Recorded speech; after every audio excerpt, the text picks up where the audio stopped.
Okay, we're in turn 20 now. We are entering into the spring phase of 1915. The early months of 1914 are gone and past, and we're now going to be seeing things kind of slow down and artillery becoming the key factor. This is the Serbian front. The Serbs are just kind of reorganizing their limited defensive power. East Prussia, the Russians are having to kind of rethink what they're going to do.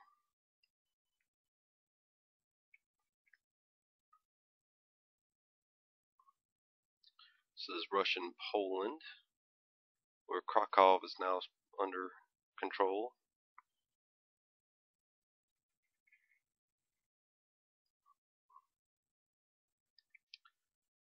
The Russians are kind of lining up for a potential offensive into Silesia, although it looks like the Germans are here in too much strength for that to be very pragmatic. This will probably just end up into a defensive line for as long as the Russians can hold it.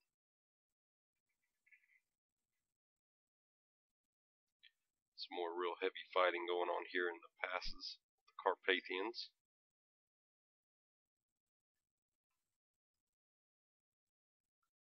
This is Brusilov's army is making pretty short work of the Austrians.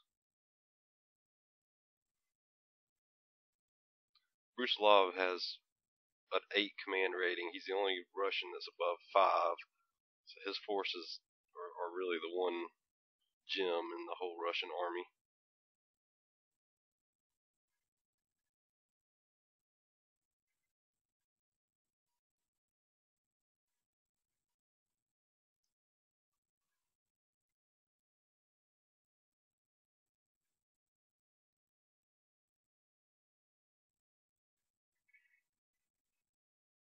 Some fighting going on here in the Mideast, what is now modern day Palestine.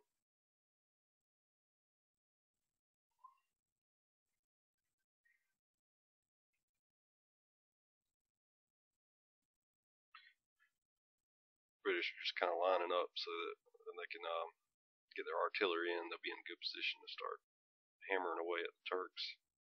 The Turks on there for their side are really just trying to build up some kind of cohesive defensive line. There's some decent terrain down there around Gaza and Beersheba. You can see the beginnings of a front forming here on the west.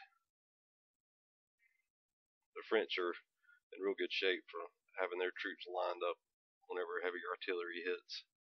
The British are kind of sparse, largely because the first wave of Kitchener's new army went to Egypt instead of the Western Front.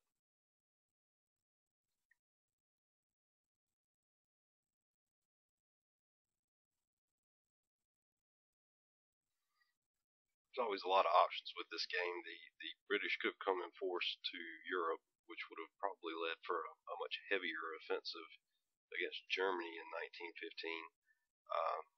But on the flip side, would lose out on any opportunity of an early defeat of the Turks. So I felt like it was a better bet to go with the Turks. So that wraps up our replay.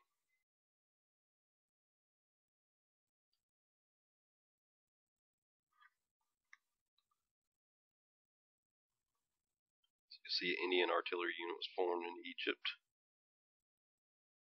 Italians again are up now to 82%, so they're probably going to be joining the next turn or two.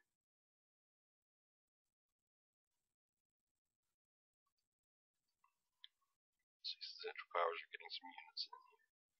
One thing I just want to point out real quickly, you'll see here I've got my 2 new artillery units that are posted right outside of Russian Poland. These will be upgraded to level 1 shortly.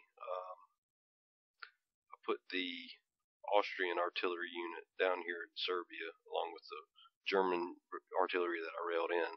So these are going to soon be hammering away at Belgrade.